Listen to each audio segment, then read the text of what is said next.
Comparezco para dar cuenta del Consejo de Ministros Extraordinario en el que hemos aprobado el ya anunciado estado de alarma y las medidas que este implicará para hacer frente al coronavirus, al COVID-19.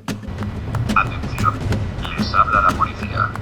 Se requiere a los ciudadanos que sin causa justificada se encuentran en las vías y espacios públicos que de manera inmediata se dirijan a sus domicilios y permanezcan en ellos. Las carreteras de España vacías, el emblemático Paseo de las Ramblas de Barcelona también, o incluso la zona de Callao en el centro de Madrid. España es uno de los países europeos más castigados por la pandemia. La economía está por los suelos. Las personas sin trabajo fijo o con ingresos bajos y los migrantes son los más afectados. Lo que están viendo ustedes son las llamadas colas del hambre. Cada vez son más las personas que necesitan solicitar ayudas para comer y cada vez son más los barrios donde se reparten alimentos cada semana. La pandemia ha recrudecido la situación social y ha disparado los índices de pobreza. Gente que de la noche a la mañana se había quedado sin trabajo, con unos trabajos precarios que no le permiten capacidad de ahorro. Entonces había mucha gente que se habían visto sin tener para comer. De gente que no tenía que comer, no tengo una patata que comer porque es que trabajo en hostelería, no estoy cobrando, yo trabajo limpiando casa y llega un momento en que tengo 3 niños y que les doy de comer a los niños. En los primeros tiempos pues funciona mucho la red efectivamente familiar, ¿no? De compartir la comida, los recursos, lo que haya, incluso, ¿no?, el dinero, pero a partir de determinado momento esto se fue agotando y también efectivamente en estos barrios que dependen mucho también de economías paralelas, ¿no?, pues al no poder salir de casa no había cero ingresos de dinero. Comenzamos a ver esa realidad en la que si no tienes papeles no existes, en la que si no tienes papeles no tienes derecho a comer, en la que toda la economía sumergida se sumergió todavía más, o sea, se pisó a la economía sumergida. Tanta hambre y tanta dolor porque nos echaban de los trabajos, de las viviendas, de las personas migrantes. Nos echaban, las ayudas nunca llegaron hacia nosotros o porque no teníamos papeles, que estábamos irregulares o porque siempre nos faltaba un papel o porque no podías obtener un empadronamiento. De la COVID vimos lo difícil que tienen las personas vulnerabilizadas alimentarse bien. Es decir, son personas que están maltratadas alimentariamente por no tener recursos económicos.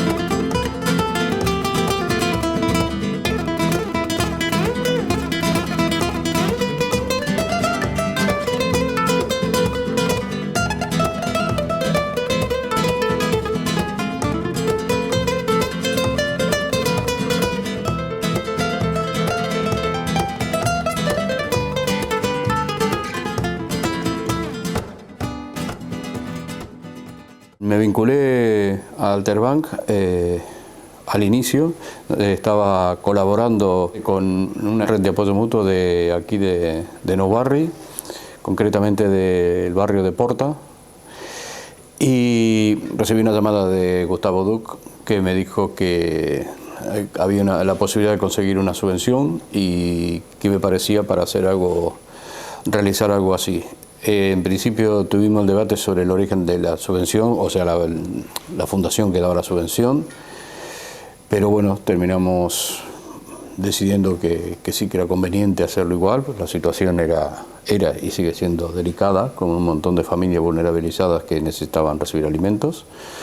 Así que decidimos utilizarla y por otro lado, desde el primer momento siempre pensamos que no iba a ser un banco como el Banco Alimento u otras iniciativas al uso, sino que nosotros lo que pretendíamos era comprar producto fresco a la payasía agroecológica y pagar un precio digno, ¿no?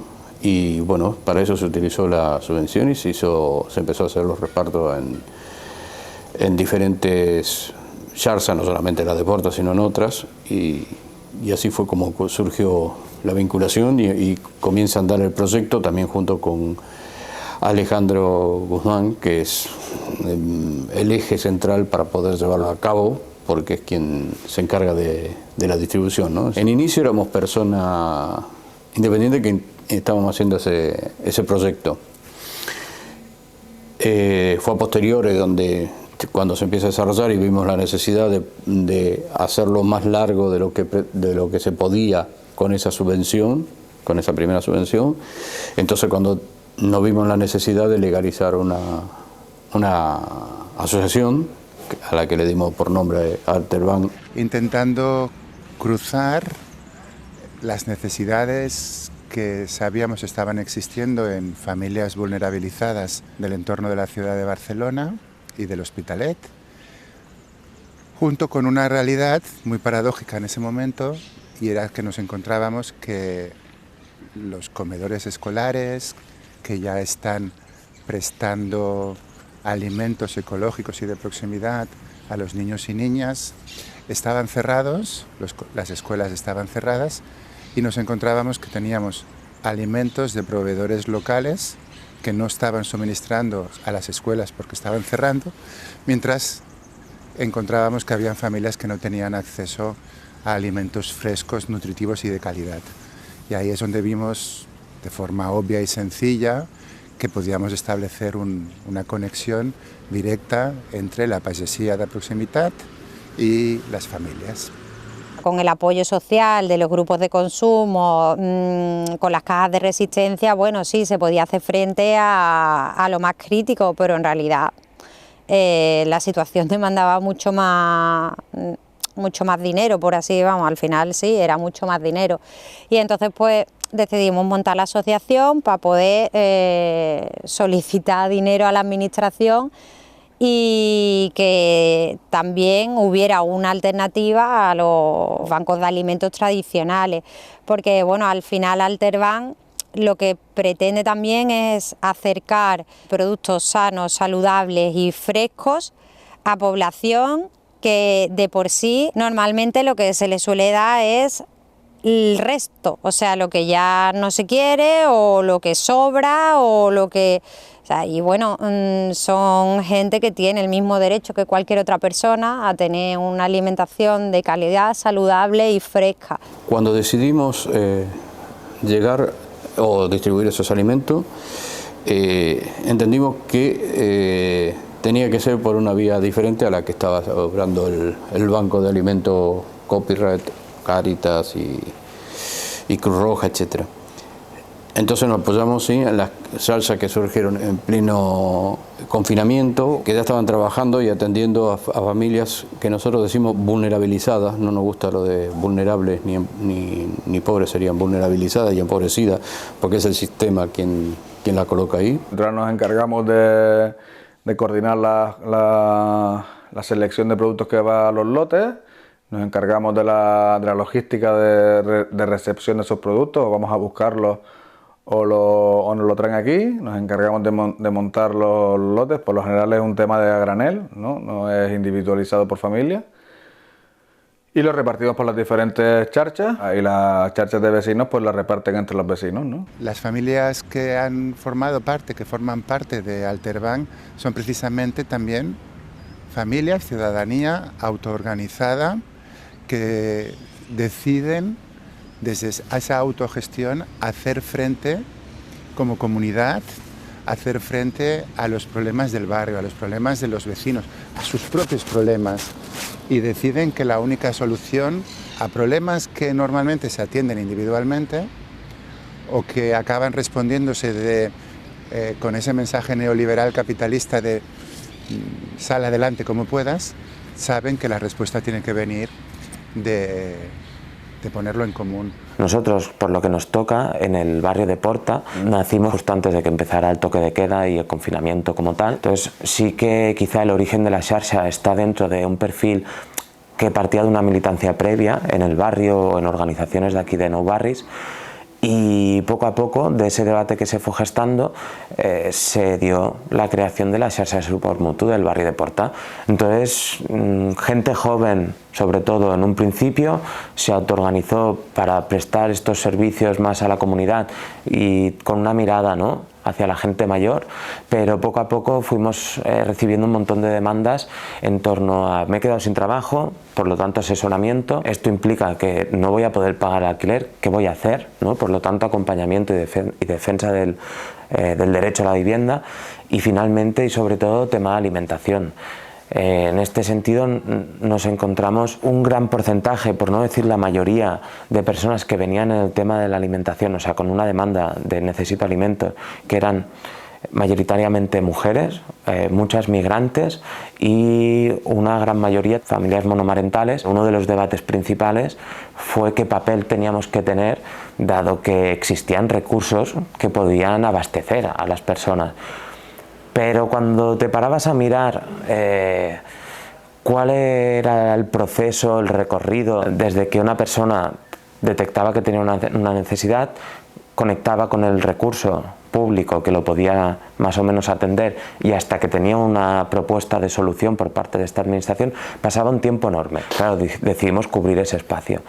Pero poco a poco veíamos que había mucha gente que se estaba quedando fuera también de los servicios que ofrecía la administración pública. Ahí surgió un poquito quizá todas las peripecias alimentarias con las que nos hemos estado moviendo. La cesta en sí se hace con el producto fresco que podemos sacar del comercio de proximidad, con el producto seco o enlatado que podíamos, o en conservas que podíamos sacar del comercio de proximidad y además con otras vías. Una de ellas era la espigulada, ¿vale? Espigulada le llamamos a ir a un espacio y reaprovechar aquel producto que a lo mejor no va a tener salida. Empezamos el turno el día viernes haciendo la recolección de los alimentos en los comercios que ya trabajan con nosotros, que nos brindan su apoyo. Entonces hay un grupo de personas que van y recolectan todos esos alimentos.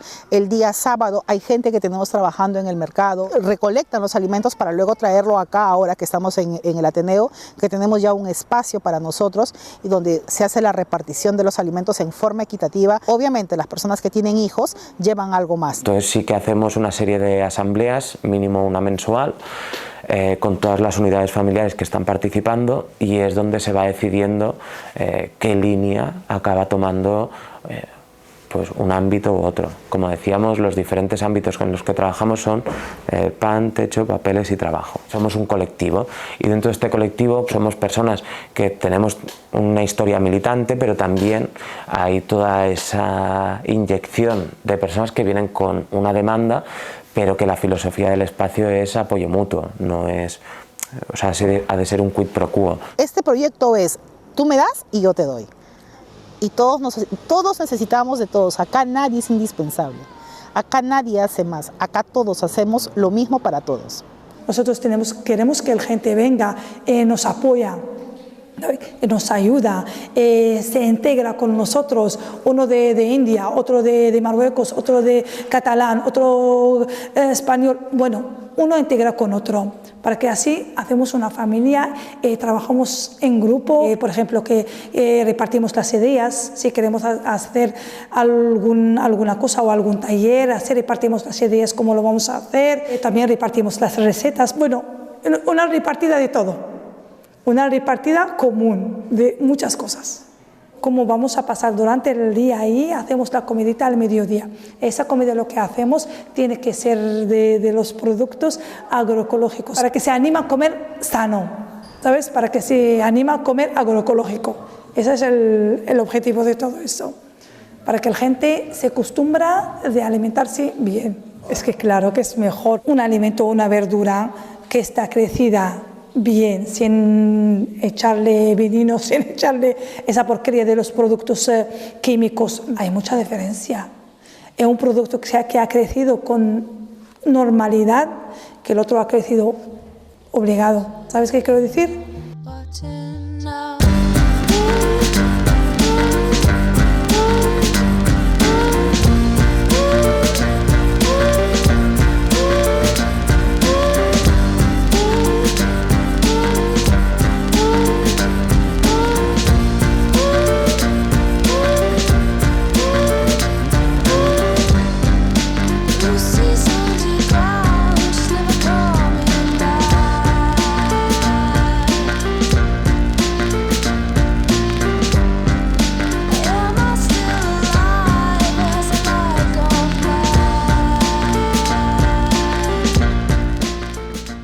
Alterbank tiene este doble objetivo, llegar a estas familias, proveerlas de salud y de frescor, pero también hacer viable los proyectos agroecológicos y que se nos pague por estas verduras un precio pactado y razonable para que sea doblemente justo. Lo que se suele pasar aquí en Mercabarna es que el agricultor que porta su verdura, si no vende, sino el intermediario, el asentador que vende el producto, si no lo vende, llama al productor, le dice no lo he vendido, vente a buscarlo, y si no lo paso al banco de alimentos.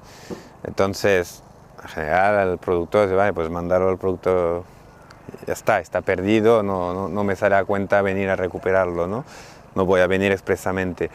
Entonces el asentador lo porta al banco de alimentos y recibe la deducción fiscal de haber portado él. Una parte de la deducción fiscal debería ir al payés, porque al final es el producto del payés, no ha cobrado el payés en la mayoría de los casos. Alterbank no pretende regatear precios a la cadena agroecológica, sino al revés, lo que pretende es fortalecer la cadena agroecológica. La gracia del Alterbank es que los precios que recibe tanto la distribución como nosotros, como los payeses y payesas por los productos que van destinados a las familias vulnerabilizadas, son precios dignos y son precios pactados entre todas. ¿Cómo entraron las agricultoras y los agricultores en Alterbank? Pues tenemos básicamente el grupo de WhatsApp de los agricultores y los agricultores, y se hizo un llamamiento a los agricultores que quisieran participar en las asambleas y en las reuniones, y los que quisieran participar en la comisión de payesía, que es como los payeses que deciden qué productos poner cuando hay una demanda. Se consigue una subvención, entonces a lo mejor, por ejemplo, se consiguen 15.000 euros y dice, bueno, pues estos 15.000 euros son para llevar durante 3 semanas unas 200 familias en Novarri. Entonces, cada semana se reúne la comisión de los payeses y deciden qué producto pone cada uno en el lote. Ahora mismo dentro de Alterbank creo que nada más estamos 5 productores, o sea, somos 3 hortícolas y creo que 2 de fruta.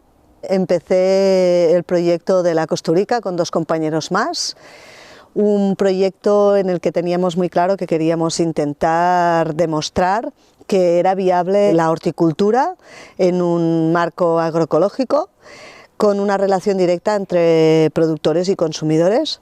Hacemos hortaliza diversificada de temporada, unas 40 especies diferentes, y las rotamos con cereal y con alfalfa para los caballos que tenemos. Ahora llevamos 6-7 años ya haciendo el proyecto del Horta de Risó. Empecé solo prácticamente el proyecto y ahora pues somos 3 haciendo todos los cultivos que se requiere hacer en el Baix Llobregat, que es horta básicamente. La comercialización hacemos directamente al consumidor final, que son grupos de consumo en Barcelona.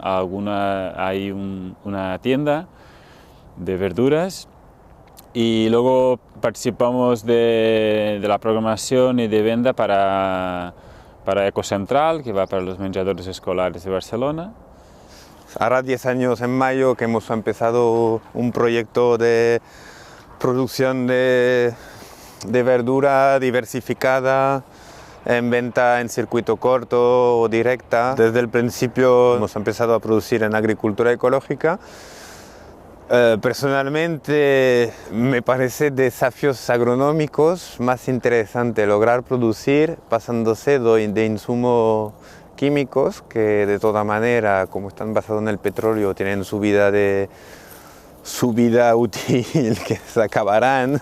Entonces es entender los procesos natural, los biológicos, de la complejidad del agroecosistema, de la diversidad de las plantas, buscar todo dentro de la biodiversidad de los cultivos. Y estas técnicas están relacionadas pues bastante con la agroecología, porque lo que intentan es cerrar ciclos productivos, reducir la cantidad de insumos que tú necesitas para producir. Aquí, por ejemplo, pues hemos tenido tomateras y la tomatera ha producido razonablemente bien.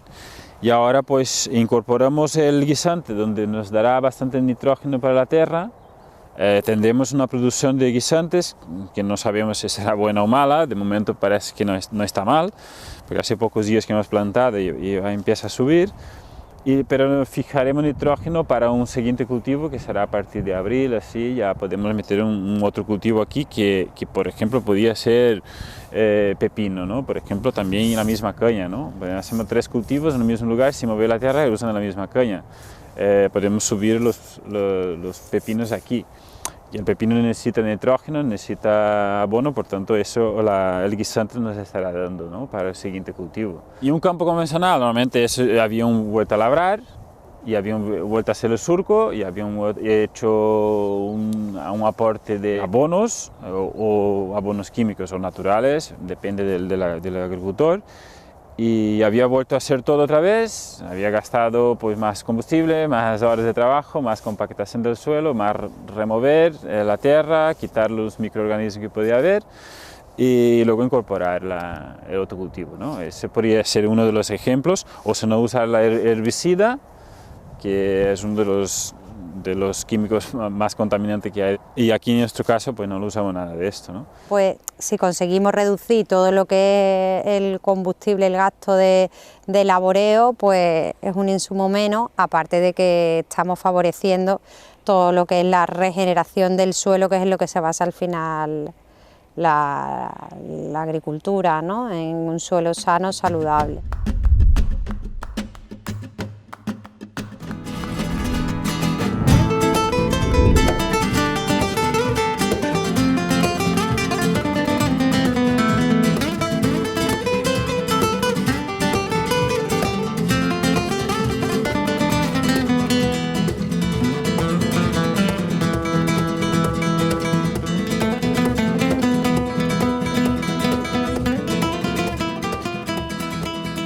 Cuando se anunció el estado de alarma, el confinamiento, ¿no?, general de la población, hubo como una emergencia respuesta de un pequeño grupo de afinidad en torno a movimientos sociales del centro. Casi todas mujeres y una persona no binaria. Comenzamos a darle vuelta a la necesidad de generar una red de apoyo mutuo, sobre todo al principio pensando en las compas que se quedaban con una mano delante y otra detrás, que en este entorno eran muchas, porque mucha gente con empleos muy precarios, ¿no? Y entonces pues decidimos organizar la Ramuca, que en principio eran las redes de apoyo mutuo de Centro y Macarena. Fuimos agrupando a las personas por territorio y haciendo pequeñas listas en papel que la gente bajaba y pegaba en las tiendas que sí estaban abiertas, las tiendas que permitían estar abiertas, en las farmacias o en los centros de salud. Y a raíz de eso ya la gente empieza a tener teléfonos a los que llamar y cambia el rollo. Entonces ya la gente empieza a llamar solicitando, pues yo qué sé, desde apoyo psicológico porque tiene miedo, a ayuda para que se le compren cosas, y empieza cada vez a generarse más territorio. Al principio era Centro Macarena, pero empiezan a adherirse más territorio. Bueno, hubo un boom y entonces esta red se amplió, se generó muchas redes en todos los barrios de Sevilla. Y pues como a las 3 semanas empezó a emerger una necesidad fuerte, una demanda que llegaba de familias con necesidades alimentarias. Y de ahí surgió, pues como muchas de las cosas que estaban surgiendo orgánicamente, un grupito que se ocupara solamente del tema alimentario, porque como es que no se está convirtiendo en algo tan relevante que hay que abordarlo, o sea, bueno, aparte en sí mismo. Y de ahí se generó este grupo en el que estábamos todo mujeres, la mayor parte, si no todas, diría que o bien ya activistas en movimientos sociales o bien directamente activistas en el movimiento agroecológico por la soberanía alimentaria. Y además sucede a la vez que empieza la gente a ofrecer dinero, porque dice, yo no puedo hacer otra cosa porque en mi familia hay personas de riesgo, pero quiero dar dinero. Y hay gente que empieza a pedir alimentos. Entonces la decisión de no podemos tocar dinero, nadie se puede hacer cargo de recibir todo el dinero y de las compras, porque es imposible, y estamos en casa encerradas, dijimos que lo ideal era que hubiera grupos organizados en cada barrio eligiendo una tienda de referencia en cada barrio donde llegaba el dinero y se hacía la compra. Venían, dejaban dinero Yo me acuerdo que abrieron Sí, los además bonos. era un bono abierto a todo aquel que quisiera aportar, que había mucha gente de la tienda, clientes de la tienda que decían, ay, pues mira, mete esto en Ramuca, y nos dejaban dinero para ello. Ellos ponían dinero, nosotros también, dijimos, venga, pues ponemos nosotros también tanto, venían vecinos, oye, que me he enterado que estáis en Ramuca, que quiero poner 20 euros para que la gente venga y pueda comprar. Entonces el que venía a comprar, normalmente eran los organizadores de la red, venían y compraban para una familia. Eran productos súper básicos, patatas, cebolla, ajo, zanahoria, cosas, pimiento, algo de fruta para los niños, manzanas, peras, plátanos. Arroz, pasta, cosas así, legumbres, cosas básicas. Alimentos básicos, pero de mucha calidad. No queríamos, o sea, esto de comprar arroz, galletas y leche no nos entraba en la cabeza, ¿no? Que es lo que se hacían y se repartían en las escuelas o en las iglesias, o, bueno, en los grupos estos de reparto de alimentos de caridad. Nosotras pensábamos en una alimentación saludable. Si fue un debate del principio o muy rápido, no podíamos sostener eso mucho tiempo. Nosotras estábamos para una situación de emergencia, mientras no llegaban a otra asociación, a otro espacio donde le dieran un poco más de estabilidad, ¿no? De apoyo en el tiempo. Y entonces nuestro compromiso era, te damos esta cesta, en principio una, si la cosa se alarga pueden ser 2, incluso dijimos, creo, en un máximo de 3 cestas de comida, pero a la vez te estamos acompañando o diciendo a dónde puedes ir, con quién puedes contactar, para buscar otras opciones. Para nosotras era muy importante que eso, intentar a través de darle la posibilidad de tener una cesta de comida a una familia, también estuviéramos aportando a la tiendita del barrio de esa persona. Un montón de gente se está alimentando con productos de su barrio que antes no lo hacía, ¿no? Eso estaba pasando. En las tiendas estaban aumentando ventas. Claro, tiendas agroecológicas en Sevilla no hay tantas, y menos en los barrios. Y en un momento dado, efectivamente, por ejemplo, con la carne, pues como tenemos conexión con la red de mujeres ganaderas en red, aportaron donaciones de carne, mucha, y ecológica, y maravillosa, y localísima.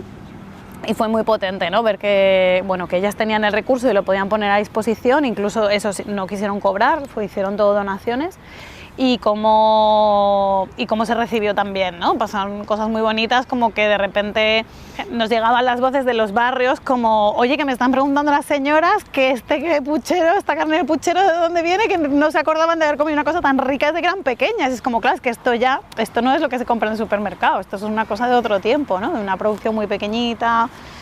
Eso, 100% ibérico de bellota, ecológico. El Eti también, la hortelana, una vez que las cestas familiares estaban completas, el excedente que tuvo lo volcó a la red de forma gratuita. Allí metía mis patatas, metía mis calabacines, igual metíamos un pan de la artesa. O sea, si hacíamos nosotras las cestas para la gente, algunas cositas nuestras siempre metíamos. Lo que yo no podía era repartir mucha para todas las cestas que se hacían en Sevilla. Fueron cosas así que como que fuimos haciendo, ¿no? Como conexiones puntuales que luego no conseguimos mucho mantener en el tiempo. Al principio pensábamos en agroecología, claro, pero después ya un poco más en términos de local, y evitando las grandes superficies y poco más, porque la base era la urgencia, ¿no? La urgencia, la emergencia de mañana no tengo nada en casa para comer.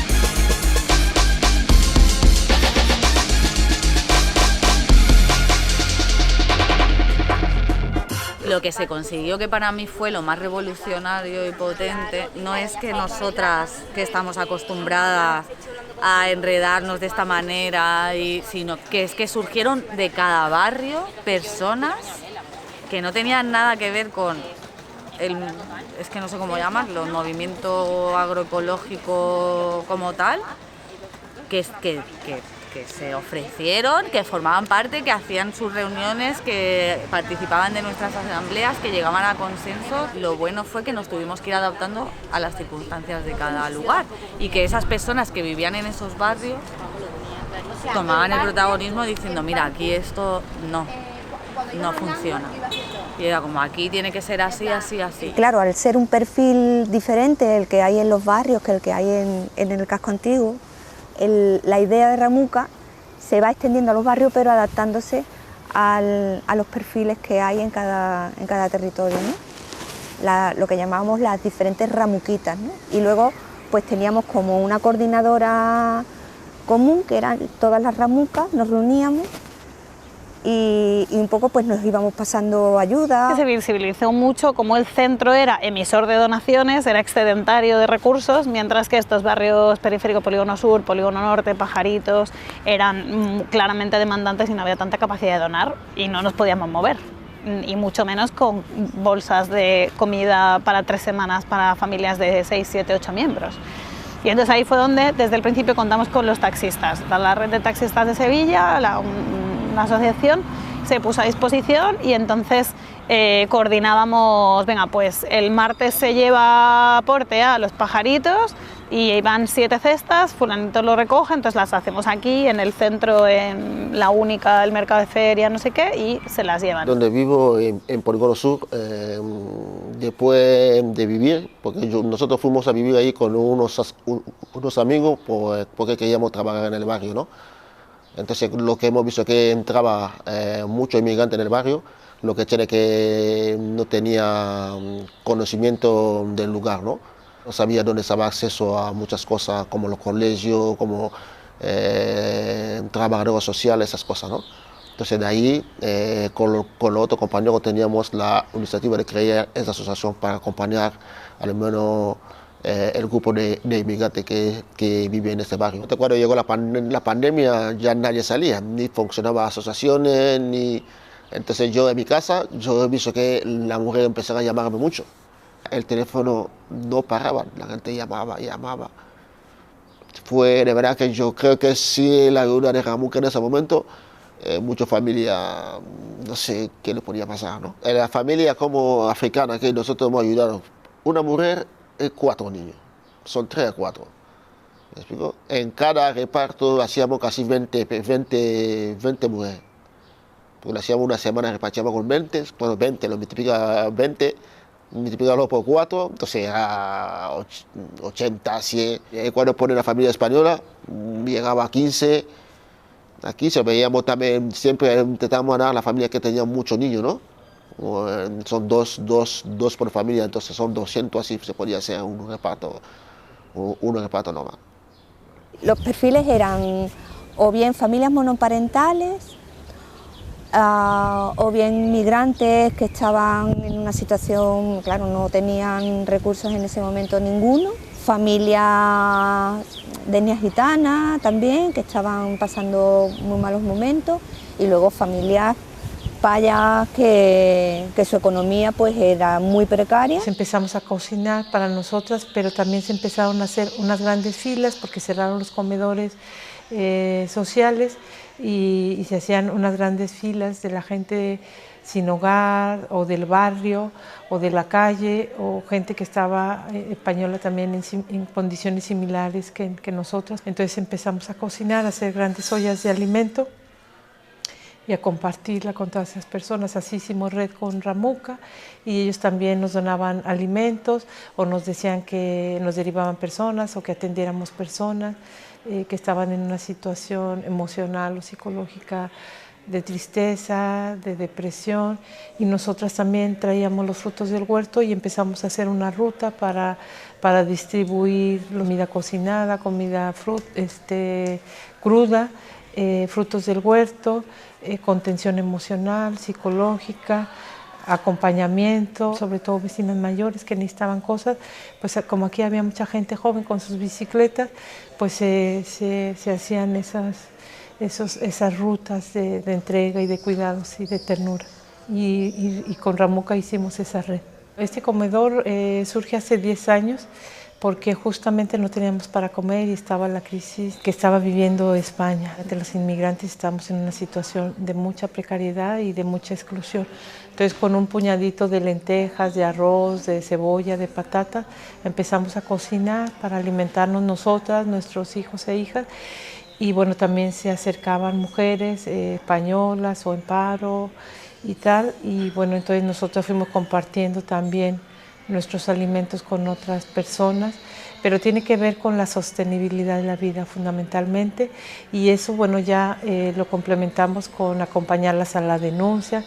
Todas las que formamos la entidad somos expertas en feminismo, en género, conocemos el tema de la violencia machista y bueno, podemos hacer itinerarios personalizados para que las mujeres puedan dejar esas relaciones de abuso y de maltrato. Lo nuestro tiene que ver con lo colectivo, con lo comunitario y con lo político, y hacer política tiene que ver con todo, con el cuerpo, con la ropa, con el alimento, con la vivienda, con las ternuras, con la plaza pública. A mí me pareció una iniciativa súper potente que se haya podido organizar Ramuca en todos los barrios de Sevilla, y que se hayan satisfecho las necesidades más apremiantes de la ciudadanía.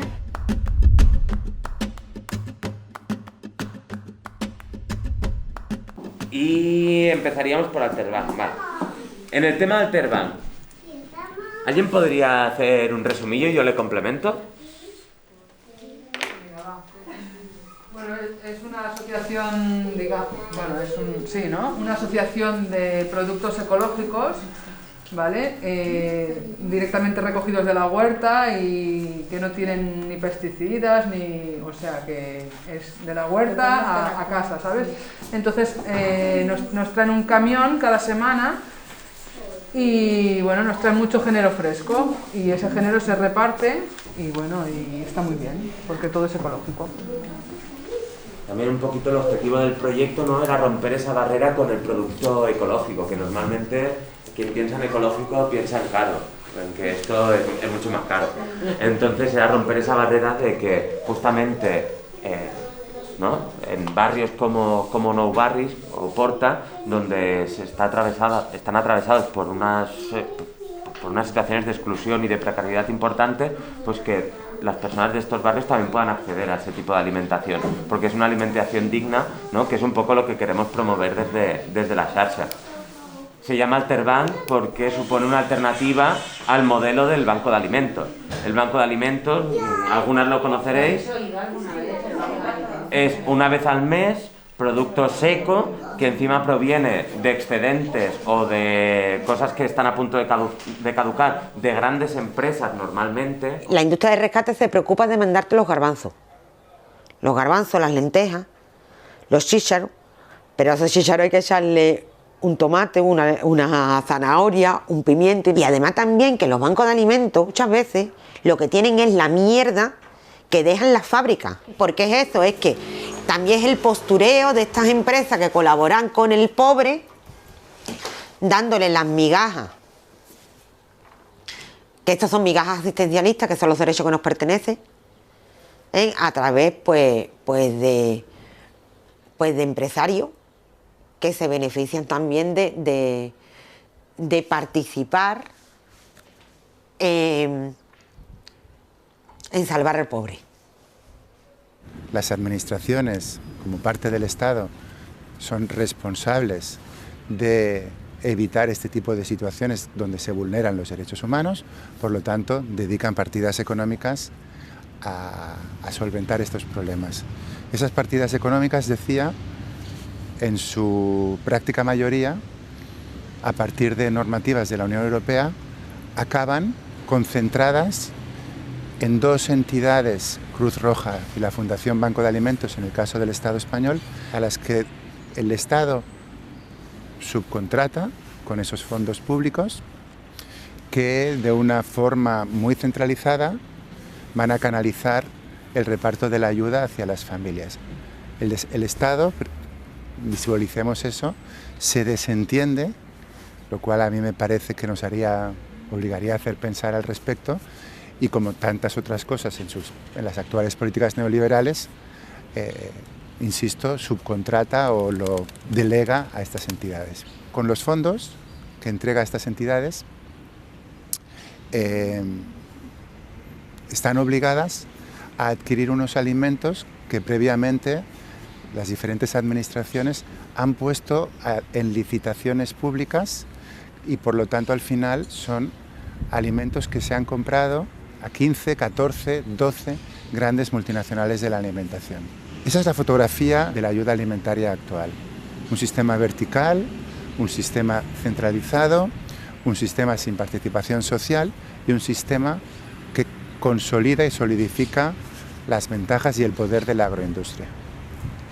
A partir de una financiación pública, que es una financiación de todas las personas. Y queriendo disputar este terreno de la financiación pública, lógicamente desde Alterbank, desde el primer día, a diferentes administraciones ya estábamos proponiéndoles proyectos concretos que se podían poner en marcha al instante. Pero ahí nos encontramos con una de las grandes dificultades de este aparato supuestamente democrático del que nos hemos dotado, y es ver cómo la propia administración, los propios mecanismos acaban ejerciendo una suerte de dictadura donde modificar las cosas, por muy claras, por muy evidentes que sean, se hacen casi imposible. El ayuntamiento aún no ha hecho suyo ningún proyecto ni ningún fondo dedicado expresamente a intentar cambiar lo que están haciendo. Nunca osa convertirse en desafiamiento político, en atrevimiento político. El hecho de depender de subvenciones pues te implica que sea un poco difícil planificar una continuidad. Tú presentas la ayuda, ahora no sabes si te la van a dar, no te la van a dar, de repente te la dan y ya te dan el dinero y hacen los repartos, y ahora resulta que que los productores pues como no lo tenían planificado, pues claro, es difícil a lo mejor obtener ese producto porque no hay stock, ¿sabes? Porque normalmente nosotros no cultivamos para dejar en el campo, cultivamos lo que necesitamos o que más o menos estimamos que vamos a vender. Yo personalmente pensaba que podíamos organizar a mucha gente que estaba en el mundo agroecológico, porque igual sobraba comida, sobraba verdura, ¿no? Porque no iba a salir mucho de la producción agroecológica, y entonces podríamos organizar las compras colectivas y tal dirigidas a estas personas. Pero como digo, esto no ocurrió.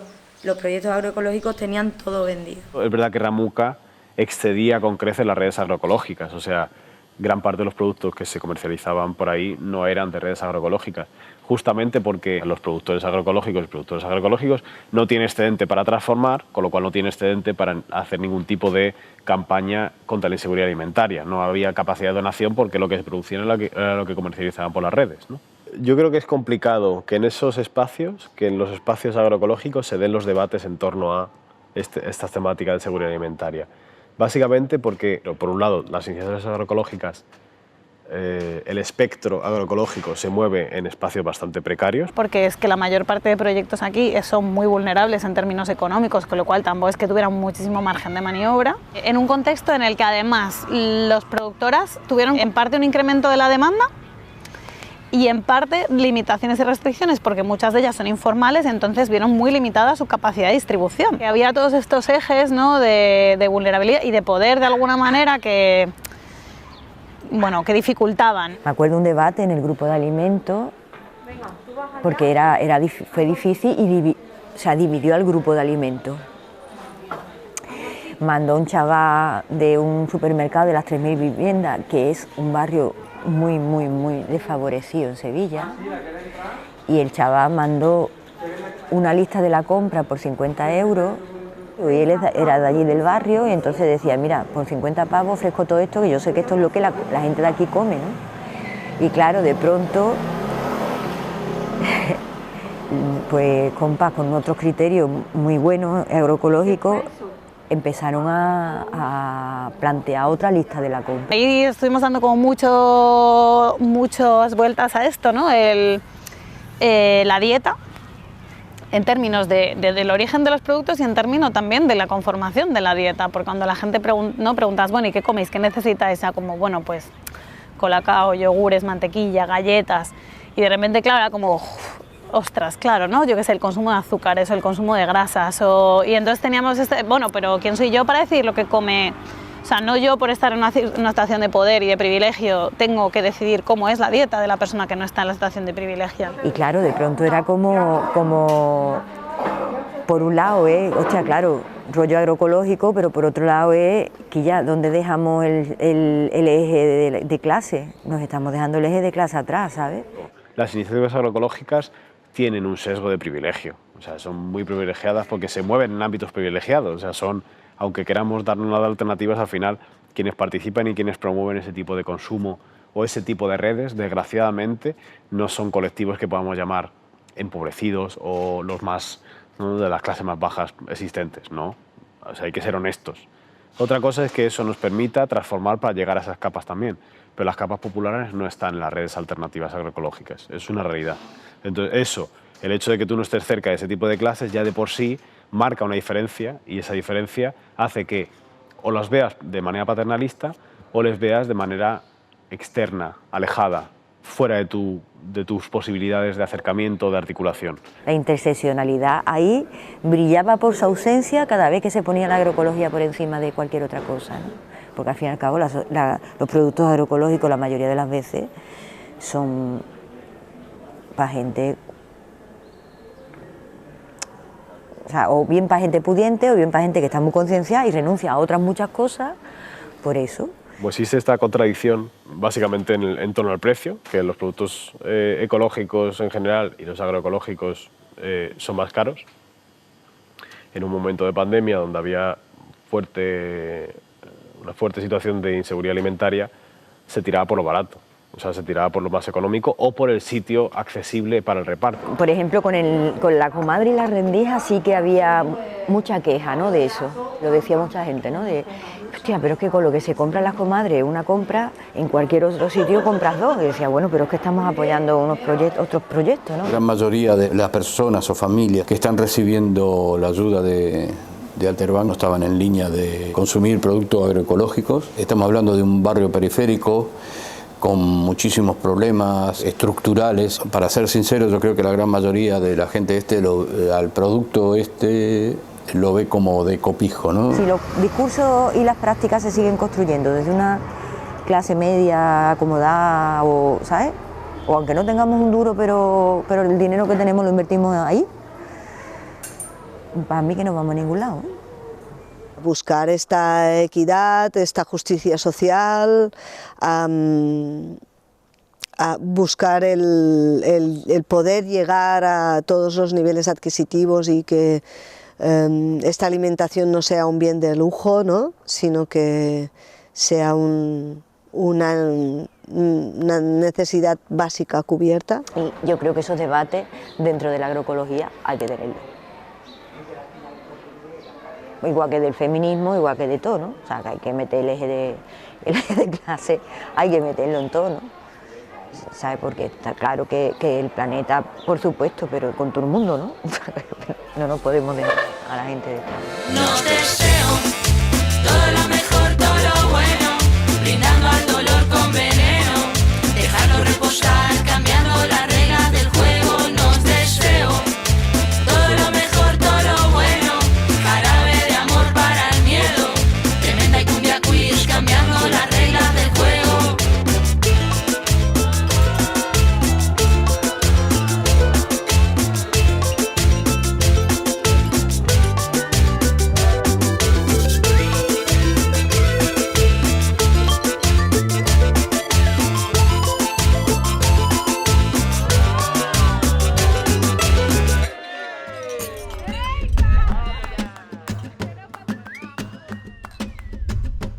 Es que no es solamente Ramuca, es todo lo que se va creando desde ahí.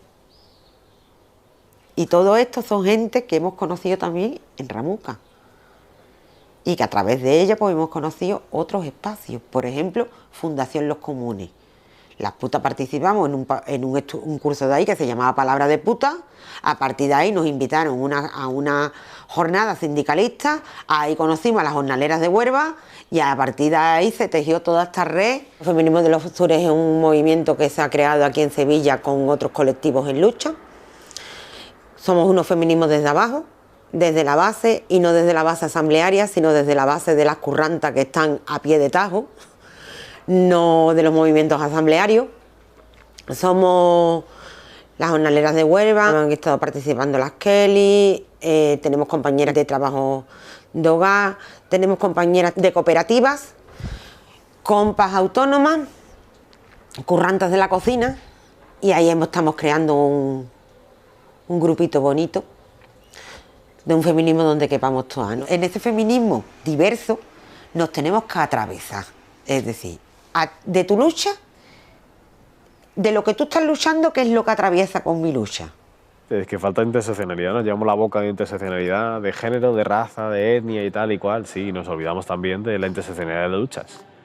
Que no quiere decir que tengamos que estar así a piñón todo el mundo juntos, tipo Frente Amplio, no, pero que en momentos clave tengamos, ¿no?, sepamos hacer ese tipo de acordeón, ¿no?, ese tipo de uniones puntuales, ¿vale? Pero vamos a hacerlas, ¿no?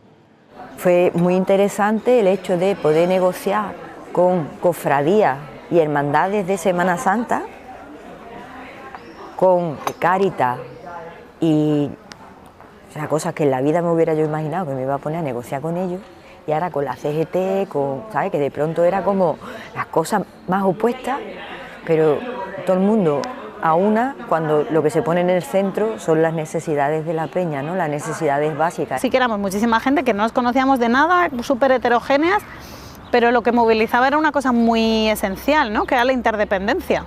Yo aquí en Sevilla lo que vi fue que muchas compañeras nos atravesamos desde la empatía, desde ver las necesidades de las otras, desde ver que tú eres clase media y que mañana eres clase baja. Da igual, cualquiera que esté, que no tenga un colchón económico, que somos muchas de la gente que trabajamos, se queda 2 meses sin trabajar y ya no puede pagar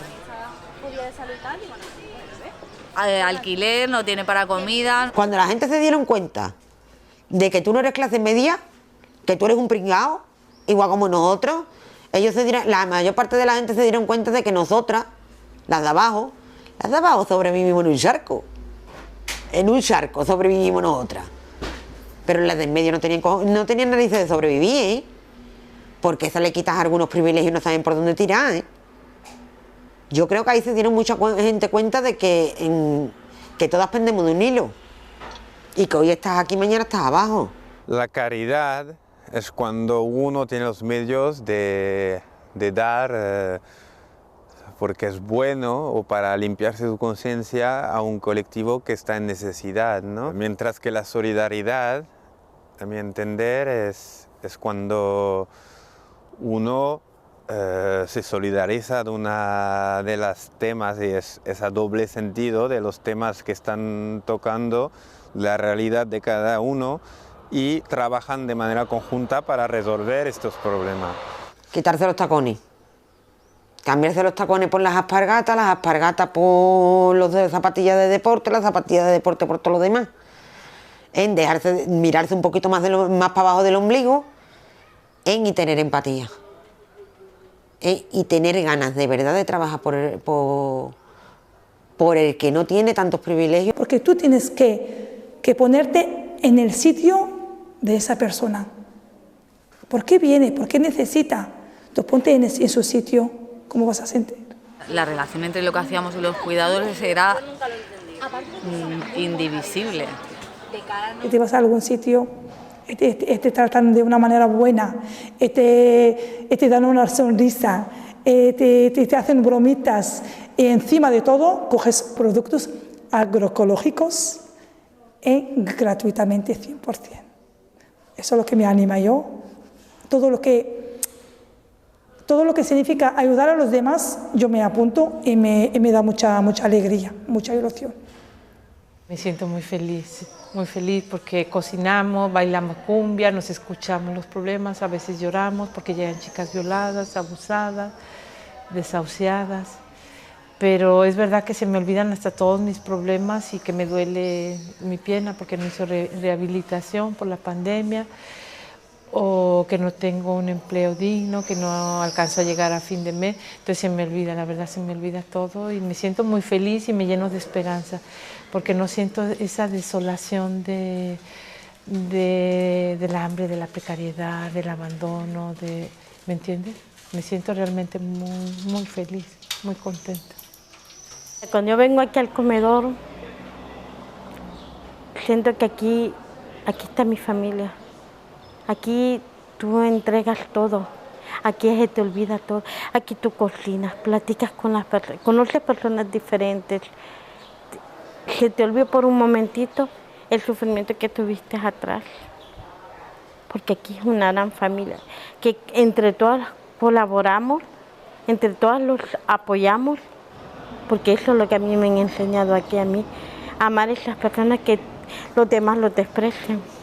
Son vínculos o pactos amorosos que tienen que ver con la aceptación y la comprensión del otro, el otro en su singularidad, que no pretendes cambiarlo, lo que quieres es compartir las lentejas, el amor, la esperanza y el activismo político. Y al fin y al cabo, sostener la vida y los sueños tiene que ver con algo fundamental como es alimentarte, porque eso te da alegría, te da bienestar, te da paz, te da salud, te vincula a otros y a otras si eres capaz de compartir los alimentos, de generarlos de manera colectiva, de distribuirlos también, de respetar los ciclos de la naturaleza, de no sobreexplotarlos.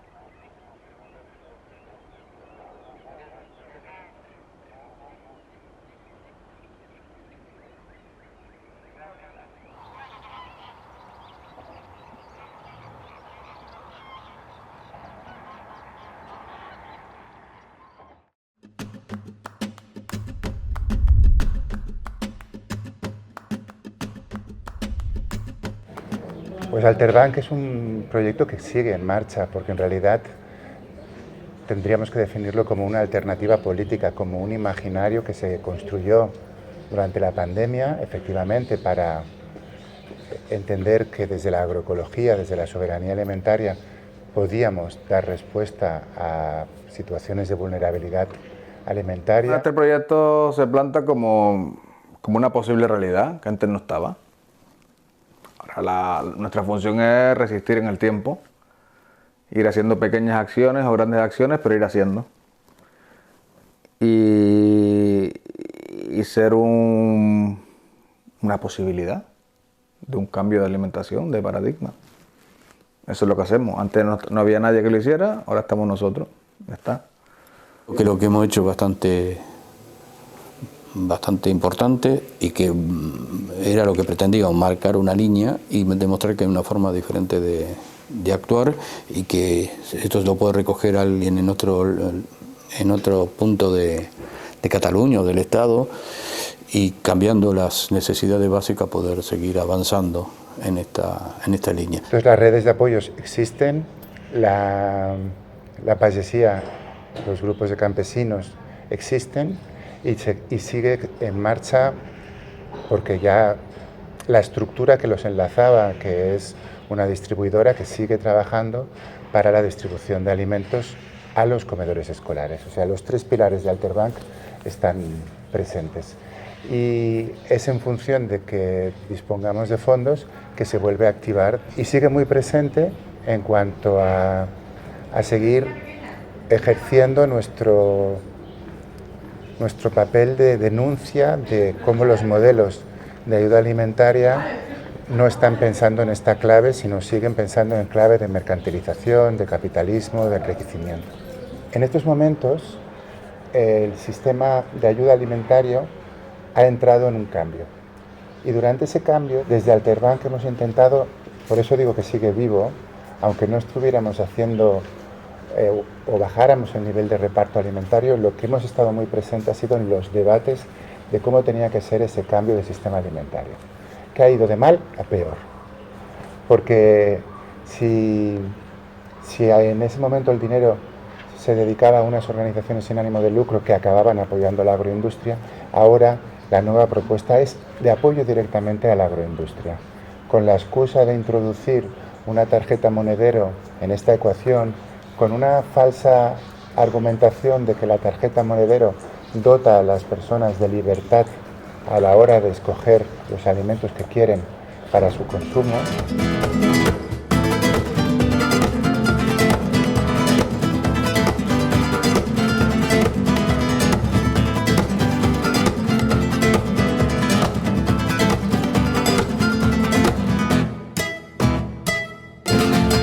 Paró el confinamiento, pararon las peticiones, se convocó a la gente por si queríamos, yo qué sé, a ver en qué queríamos que se convirtiera la Ramuca. Y cuando vimos que la gente que íbamos éramos la gente de los grupos territoriales, dijimos, pues ya está, se paraliza la Ramuca y esa red está ahí creada, está generada y si vuelve a hacer falta, pues se activa otra vez. Los contactos están, tenemos un listado, ya tenemos algo, ¿no?, de dónde tirar. Eso sí lo creo. Otros momentos de emergencia que van a venir, seguro. Creo que se ha visto que cuando hay un apoyo fuerte, directo de la población, se puede mejorar muchas cosas. Que se puede luchar con algo que podría ser imposible, ¿no? Sin el apoyo del Estado, sin el apoyo del Ayuntamiento, sin el apoyo de esa gente, se han podido sostener muchas familias. Claro, se demostró que somos resilientes y conseguimos un poco apagar el incendio o capear el temporal, lo que sea, pero claro, a costa de... O sea, y de hecho esto era una reflexión continua de, bueno, lo vamos a hacer y lo estamos haciendo, pero tenemos que dedicar también, tenemos que guardar parte de nuestra energía, un 20, un 30, un 40%, a denunciar. Ya lo último que hicimos como Ramuca fue unirnos con varios colectivos potentes de la ciudad, con Proderechos Humanos, con la Oficina de Derechos Sociales, con varios colectivos. Hicimos una acción y emitimos un informe para meterle caña al ayuntamiento, ¿sabes? Que no se quedara solo en la acción, sino decir que yo os habéis lucido, ¿sabes? Lo que se ha visto era la cara visible porque había un montón de gente. Pero que en el montón de gente hay un puñado que se queda con la misma situación de la pandemia y lo sigo teniendo. La solución son los problemas estructurales que tienen a esta gente empobrecida y dependiente de economía sumergida o menudeo informal o eso, ¿no?, irregularidad legal según el Estado. Esos son los problemas estructurales que hay que abordar y no apagar incendios. Entonces no queremos palmaditas en la espalda de que cuánta solidaridad y qué bien, sino que haya otro tipo de respuestas, ¿no? El foco sigue allí, la gente sigue necesitando ayuda hasta hoy. Eso no se acaba, porque cuando hablamos de la pobreza, en España no se acaba nunca la pobreza. Esta situación global provocada por el COVID, pero directamente provocada por el sistema, lleva a que la precarización de las familias aumente. Hemos de trabajar para que dignificar la situación de estas familias y un puntal básico es que se puedan alimentar dignamente y que mantengan al máximo su salud a través de una alimentación saludable como cualquier otra persona y que accedan a este derecho, ¿no?